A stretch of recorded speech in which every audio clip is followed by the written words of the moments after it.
Today's lesson in section 4.1, we're talking about exponential functions. Now, the general form for an exponential function is written as f of x equals a to the x power, where a is a value that's already denoted in the problem or in the function, and x will be our variable. So notice that exponential means that our variable will be in the exponent area. Now, there are some restrictions on a. A cannot be less than 0 or less than or equal to 0 because we can't have negative powers. That we will have negative bases. We will have bases that have a -1 times the base, but it won't be attached with the base because then you get funky functions with those. And you can look at them if you want using a graphing calculator and see how they oscillate back and forth over and below, up or above and below the x-axis. So those don't really fit into the category of exponential functions. And a also cannot be 1 because if you plugged in 1 to any power is always 1, so it gives you a horizontal line, which also doesn't fit into the exponential function family. Okay, so we exclude those numbers, and so only positive numbers that aren't 1, basically. So if I want to be able to evaluate using an exponential function, let's say evaluate f of 3 if f of x is equal to 4 to the x power. So here f of 3 is equal to 4 to the third. Okay, so basically you're just taking the exponent of that. So 4 cubed is 64. Okay. Now we want to be able to graph these using our evaluating skills. So I chose 2 of these. So first I want to look at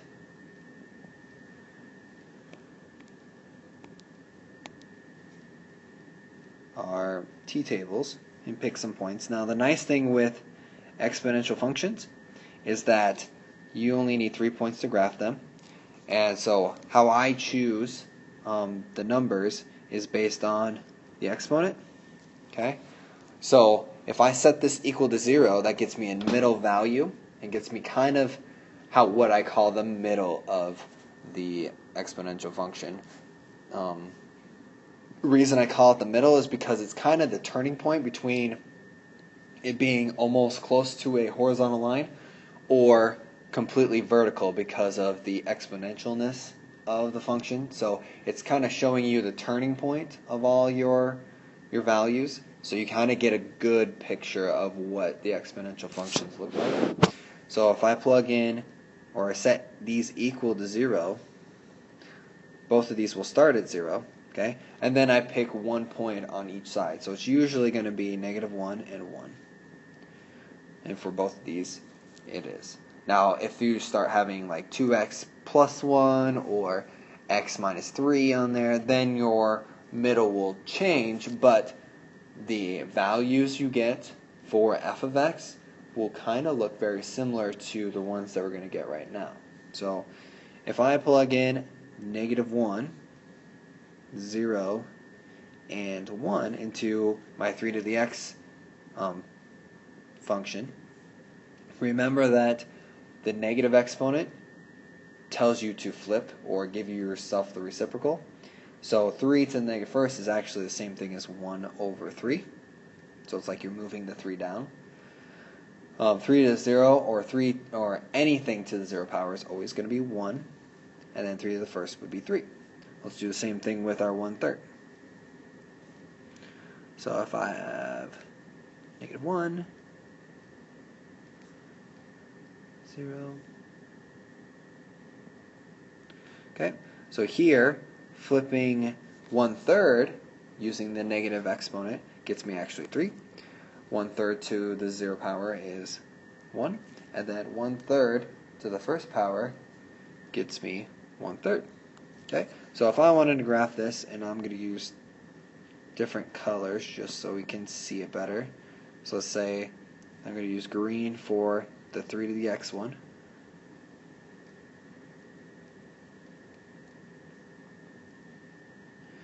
So -1, 1/3.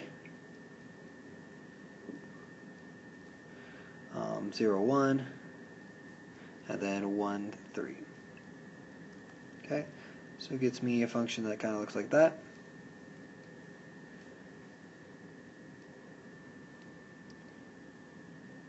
Okay, now let's pick, say, orange.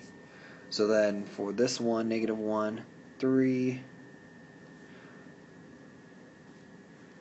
and okay, so then now this function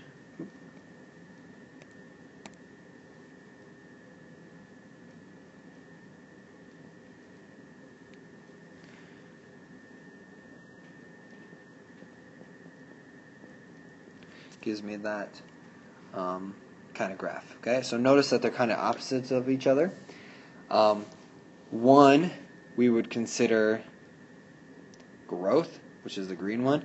So as you're looking from left to right, it goes up. Okay, and then the other one, as you look left to right, it goes down.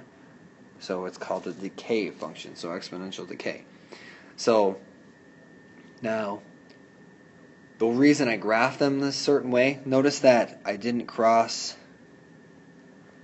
this x-axis line because each exponential function has an asymptote that is attached to it, where it will always approach this asymptote, but it will never cross. Kind of like rational functions and stuff like that. Okay, so all of your exponential functions will have this. It's located like either here or here in our function. Here there's nothing written there, so it's like plus 0. So that's why you get the y equals 0 line there. Okay. Now the reason why these fit into growth and decay is because when I have a is greater than 1, it's always going to be an exponential growth function. When my a is in between 0 and 1, then it's considered an exponential decay. So basically, if it's a fraction, then it's decay. If it's greater than 1, because you'll have fractions that are greater than 1, but then those are growth. Okay, so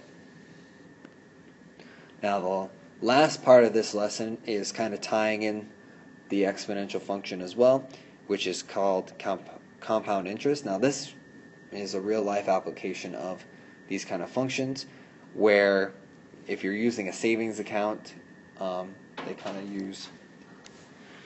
So compound interest is defined as a sub t equals p times 1 plus r over n, all to the nt power. So a of t is equal to the amount after a certain amount of years, which is t. P is the principal, r is our interest rate. Remember to put that into decimal form, because it'll be in percentage when you're given it. And then n is the number of times interest is compounded per year. So basically the number of times that they figure the interest during the course of a year.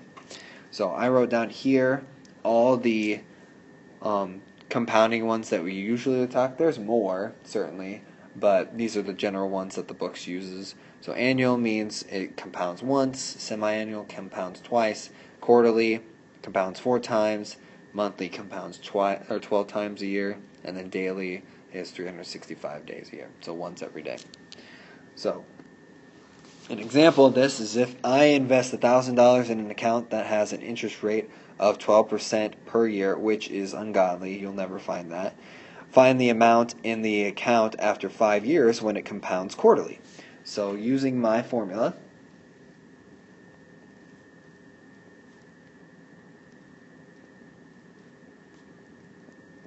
okay, I'm going to plug in my values. So P, my principal, or my starting amount, is 1,000. And then 1 plus my interest rate over the times it compounds. So 12, we'll write that as 0.12. And then quarterly would be 4. So then 4 times 5 years up here. So now you can either choose to plug that straight into your calculator, or you can choose to reduce that a little bit so there's less to plug in. I usually like simplifying a little bit.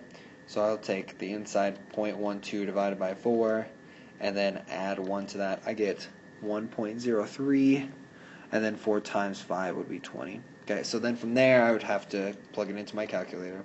So 1,000 times 1.03 to the 20th power gives me $1,806.11. Make sure you round to the nearest cent, since we're talking about money here. And that's what banks do as well. Okay? So that is section 1. Have fun.